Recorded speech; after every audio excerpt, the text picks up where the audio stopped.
Hey there, Citizens Pally here, and welcome back. It's time for some impressions of the newest PTU build, focused primarily on the new flight model. If you don't know, they've started to roll out Expand Beyond Evocati. So late yesterday afternoon, they rolled out the first wave, and I imagine more waves will come along. By about Thursday of this week, just about everybody will probably have access to the PTU if you're interested. In that time, since last night and today, I've spent probably about 4 hours with it, mainly focused on the new flight model. That's because a lot of the other mechanics are still broken. In fact, before we get into the new flight model, let's just run down a little bit about it. So female characters, they're kind of working. Basically, the DNA system's in, it works somewhat. You can create a male or female character, you can customize them to some extent. The female characters do go in game. There's elements around them that are broken. For example, most of the armors and flight suits and everything, if you try to put them on, you end up with a female head on a male body, because the armors and the flight suits and all that are the males. It's not the females yet. There's the base ones that they spawn in with, and maybe one or two others that work based off the default flight suit, but that's about it. Their hood, their heads-up display, isn't being rendered. Well, I think it is being rendered, but I think it's being rendered above their head because they're shorter. It's not in their helmet. So there's some things like that around the female models that don't quite work correctly. Area 18 ArcCorp, it's in. You can now go out and quantum travel out to the planet. Unfortunately, the landing control's not there, LTC or whatever the heck it's called. So you can get out there, but you can't request landing permissions. So you can't actually go in and see Area 18 at this point, so you can't see any of the new NPCs or talk to the mission givers. Things along those lines aren't working. The 300 I, not accessible right now. I'm not sure why. That's supposed to be the one that's in. We know that the 300 variants got pushed to 3.5 point something, but even the base 300i is not in. Oddly enough, what is in is the Reliant variants. Not really sure about that, but yeah, the three additional, the news one, the scientific one, and then the combat one, the Reliant variants are in. We'll see those at some point down the line. That's cool, you know. More ships. They dropped the Banu Defender. They needed to put something in. If they move the Reliance up and they're ready to go, that's cool. That's fine. I will recommend a little bit of caution in being too critical of the patches or the builds right now. Something I learned, especially from 3.3, is as they start to merge these different builds together, they're bringing in builds like this team over here was working on the group system. This team over here was working on the Mobiglass. This group over here. When they start merging those builds together, things break. Now, they normally fix them very fast. I remember when 3.3 went live, this was like 8 days before the actual, or the 3.3 build for the PTU went live, about 8 days before CitizenCon was supposed to kick off. I put out a video, in fact it's somewhere on the channel, about first impressions, and there was like no way this build is going to make it for CitizenCon. But they did make it, and it wasn't a perfect build. Obviously the 3.3 build initially had some issues, but it was playable. This build is much better than that initial 3.3 build, and they have roughly the same amount of time. They will get this sorted out. Is there going to be problems in a week or whatever when this goes live? Yeah, but they're going to be fairly minor, I think. It's just they're bringing together all these different builds, and fixes are in this build, but that build hasn't been merged in yet, so it hasn't been fixed and stuff. It'll get there, I feel. I'm not too worried about all of that. Okay, flight model. I've been trying to figure out a way to cover the flight model. I'm not going to go into how it works. I'm assuming you've watched it now. You've seen enough of the ATV and all of it. The whole thing is centered around setting a maximum flight speed for your ship, and then you also have a cruise control option. And this changes things notably. Beyond that, there's also new ways of how it's handling the physics of the ship turning, things along those lines. But let's, I guess the way I've taken away from this is it's very awkward, but not necessarily bad. Just, it's going to take some really getting used to. The closest thing I can give is it's almost like having a cruise control that doesn't want to turn off. Like a car that's been recalled by the dealership or by the manufacturer because there's something wrong with the cruise control. So you'll be flying along and you're going to probably be using the cruise control quite a bit. It's actually super handy. A lot of the time at least a lot of time I spend in game is going from point A to point B. And Quantum gets you there most of the way, but then, you know, you're in orbit above above Lorville. You got to fly down. That's 100 kilometers down. And then you line up and you're cruising along and everything. Oh, you nudge the mouse. Now there goes all your speed. Now you're reaccelerating again. That's gone. You aim towards where you want to go. You hit the cruise control. You adjust where you want the maximum speed set for the cruise control. And it accelerates. And if you're off target a little bit, you got to maneuver. That's fine. You change your direction. You maneuver down and everything. Your maneuvering's a little more sluggish because you're maneuvering at those high speeds. You don't have the turn and the rotation, all that you used to, but you don't lose your speed. You just continue along. And it feels really good. And I think it's going to be a great step forward for anything, say, freelance or not. Ships that you're not really doing the circle, turn and burn type fighting with, but anything that's more focused on just traveling around the universe, I think is going to be really benefit from this improved cruise control system. Where it becomes what I was talking about, that recall and kind of broken, is it feels very strange. You're flying along and say you're coming in, let's just hypothetically, you're coming in, you're getting ready to land at Port Olisar. So you're coming along, you have cruise control activated, you're coming in, you start rolling your speed down, you're doing 80, 50 meters per second. You press S to bring your ship to a stop, and then you're about to open up your Moby glass to request landing control. Well, you press S, your ship comes down to a stop, you go to hit F1, you let go of S, you didn't turn off cruise control, your ship just accelerates right back up to wherever the cruise control was set at. Even with the landing gear down, it accelerates back up to where the cruise control was set at. It's very strange. It would be like driving down the highway in a car and something happens in front of you, you hit the brakes, you bring your car to a stop, you let go of the brake, and the car instantly starts accelerating back up to the cruise control speed. It's kind of weird. It is kind of weird. Similarly, the afterburner and the W, you're driving down the highway, you got your cruise control set for, we'll say 60. No one's setting, and we'll say 60 miles an hour, and there's a merge. And there's a spot for you to merge in, but in order to merge in, you got to get going a little bit faster. So you hit the gas, and nothing happens. Car doesn't accelerate because your cruise control is set at 60 miles per hour. You're already at 60 miles per hour. Even though you floored it, you didn't accelerate at all. That happens also with this system, where you press W and you're already at that speed. You don't go any faster. What's even more awkward is you press the afterburner, and nothing happens.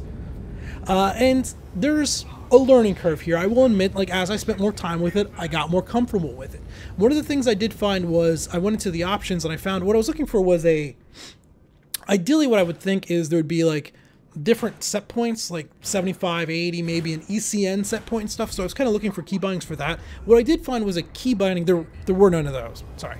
But what I did find was a key binding for turning on and off the min-max toggle. I forget exactly what it was called now off the top of my head. It was like a maximum thrust toggle or something like that. So what I did was I bound that to my mouse 5, which is one of my thumb buttons.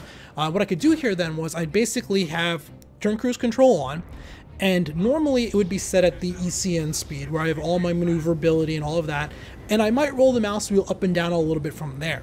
But if I actually wanted to go all the way up to max cruise speed, what I do then is just hit that thumb button, turn off the max throttle toggle, and then cruise control would stay on, but it just goes up to the max. And then as I'm coming back in, I'm getting ready to maneuver or whatever, I just hit that thumb button again, turn it back on, and I'm back in. This relieves some of the problem, like the acceleration problems, kind of got rid of some of that. It still felt awkward where as you're coming in, getting ready to land, you got to turn cruise control off. Okay, now cruise control's off. You're not touching W or S. Your ship's not moving. You come to a stop. You request landing clearance. You press W a little bit, and what used to be, you'd hit W a couple times to go up to 15, 20% throttle or whatever.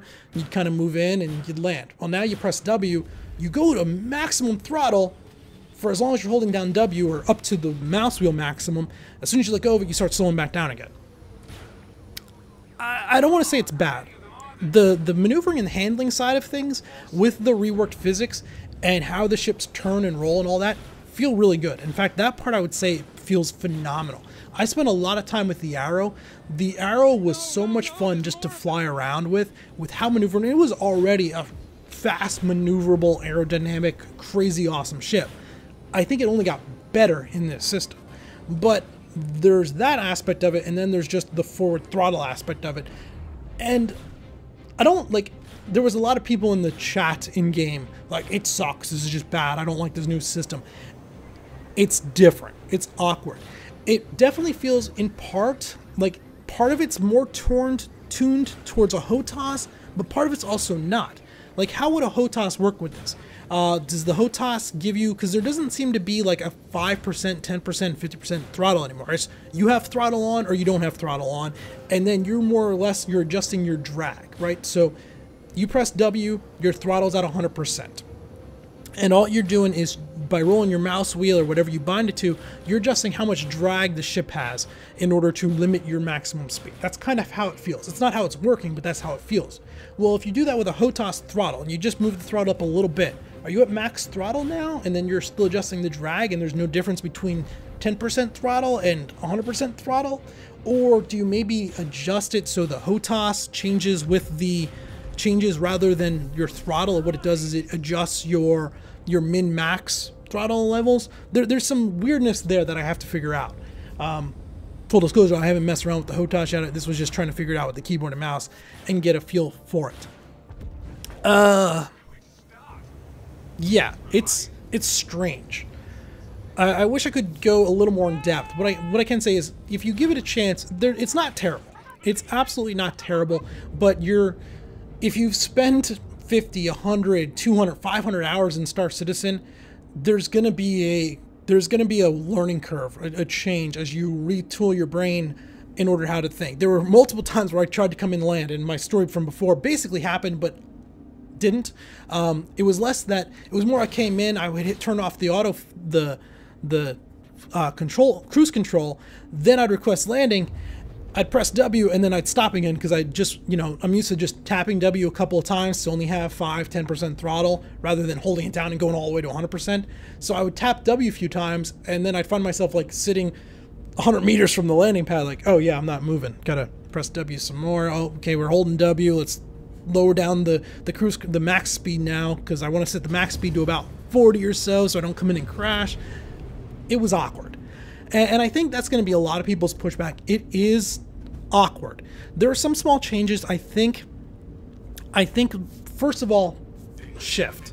The afterburner, they should remove that from it, where if you're flying along and you're set at whatever your ECN speed is, we'll say 220, 200, that's a pretty normal ECN speed, and you hit your afterburner, it should ignore whatever you have your max cruise set at, unless it's set at the absolute max of the speed, your previous super cruise speed. Sure, your afterburner should not go above or beyond that, whatever that is. Is it 1300, 1200, doesn't really matter. But if you say your cruise speed is set at your 200, 220 meters per second, you hit your afterburner, it should ignore that and it should just accelerate you through that. I think that would be one change that would really make it feel a little bit better. What the tips say, this was one of the tips I noticed on the bottom of the screen as it was going along, was that afterburner, what it does is it more improves the handling of the engines. So it's more, if you're going into a turn and you hit the afterburner, rather than accelerating, you'll turn sharper. I tested it a little bit. I didn't notice any big difference there, but I got to really dive into it a little bit more because it feels very strange. It would be more like you're going into a turn, you want to turn sharper, so you afterburn rather than brake. It seems like you would brake, not afterburn. It's odd. One of the things they talked about was like the Retaliator, not the Retaliator, the Reclaimer, and being able to go down to planets and leave planets. And there was some misinformation about this. They said initially in a reverse the verse they wouldn't be able to leave, and then later they came back and corrected that they can. It can. I took the Reclaimer out to Hurston. I took it down basically planet side and then left with it. Well, I left enough that I knew I was going to be able to leave, and then I got bored and quit out of the game because it was going to take forever. The way it seemed to work is once you got below about 30 kilometers, and this is going to depend on which moon, planet you're on, their atmosphere, their gravity, and all of that stuff, but for Hurston, it seemed to be once I get below about 30 kilometers, I was no longer able to fly flat. Even if I got my nose and I was going completely forward, I was losing about 1 kilometer in elevation every 20-ish seconds. So basically, while I had forward velocity and I was still moving forward, I didn't have enough lift to keep me off the ground. Eventually, I would have bottomed out and hit. If I pitched my nose up to about 50 to 60 degrees, at that point my engines would overcome because I'd had more of my ship on the rear engines, and I could start climbing back out and leaving atmosphere. If I got down low enough, I could toggle my top landing gear down, use the VTOLs, and then I could leave that way. So yeah, the bigger ships, they can still come and go from atmosphere. The Reclaimer is going to be about the worst of the ones we currently have in, but it's a little painful. You're don't have a whole lot of max speed, and the engines are overheating a lot easier now. So when you're trying to use your VTOLs and you're holding down spacebar and you're trying to leave, you're getting maybe 40 meters a second, and then your engines are overheating, and it's going to take a while. If you take one down, be prepared for upwards of an hour and a half to relieve. To relieve, to get back out, to exit. Just be ready for that. It's doable, but it's going to take some time. The maglev system.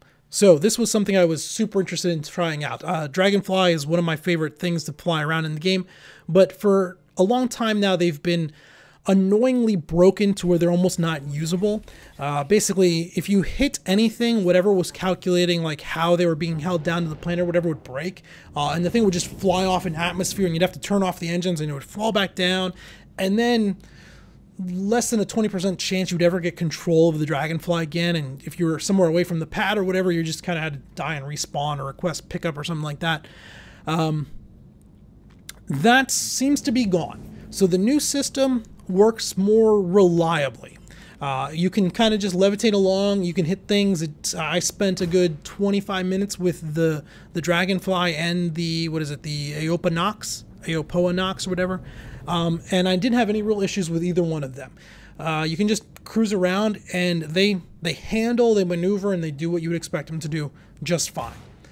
They've lost a little bit of that razor's edge, I'd call. Before, I was trying to figure out a way to describe this. They used to be a dirt bike, right? And they were fast, they were nimble, but you were always kind of right on that edge, or even just a street bike. You know, you're just kind of right on that edge. Now they're more like an ATV. They're a four-wheeler, where they're still fun, they're still really usable, but they don't quite have that. There was a certain sense of excitement when driving them before, just because of how unpredictable and a little bit crazy they were. Now that they're more predictable, they've lost some of that. Something though about these is I don't think they're fully implemented. I believe this was confirmed in one of the Verse videos. Part of the maglev system is going to still be updated into 3.6, and at some point you're going to be able to change how high off the ground they levitate within reason.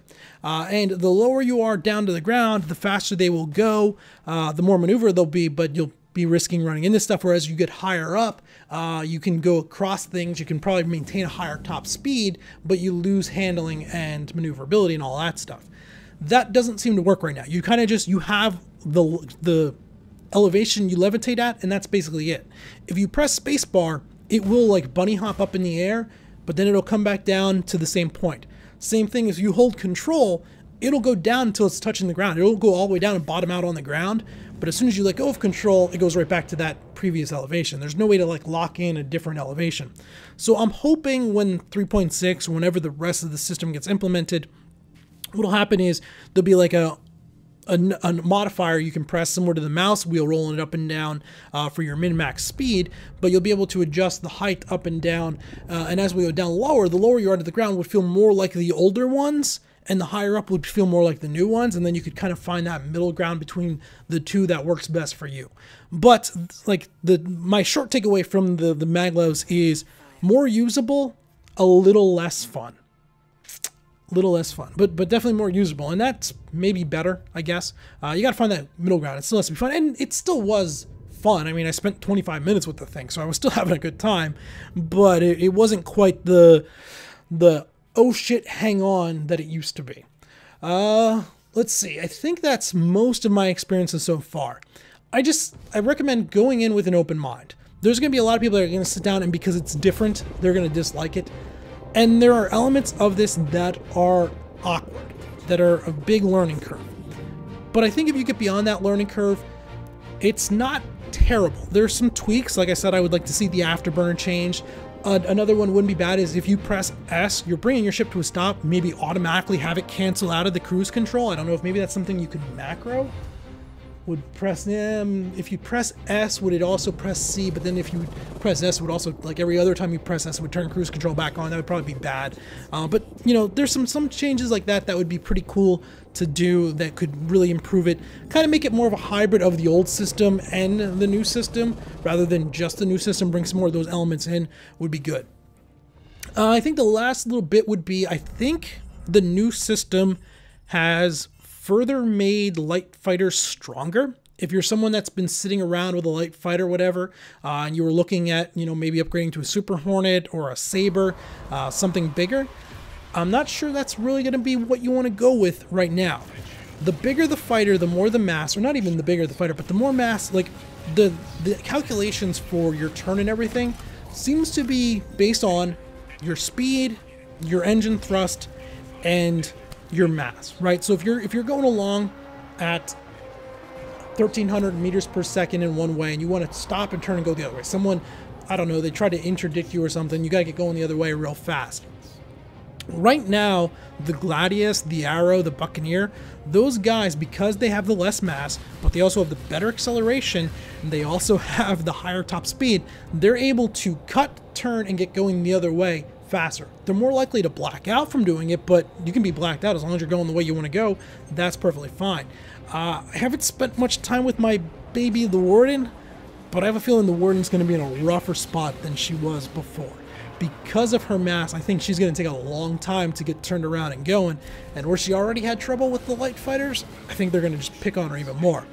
The Saber is kind of an awkward one, as it's in that middle ground. It's certainly lighter and faster than your Super Hornet or even your regular Hornet. Don't quote me on that regular Hornet one.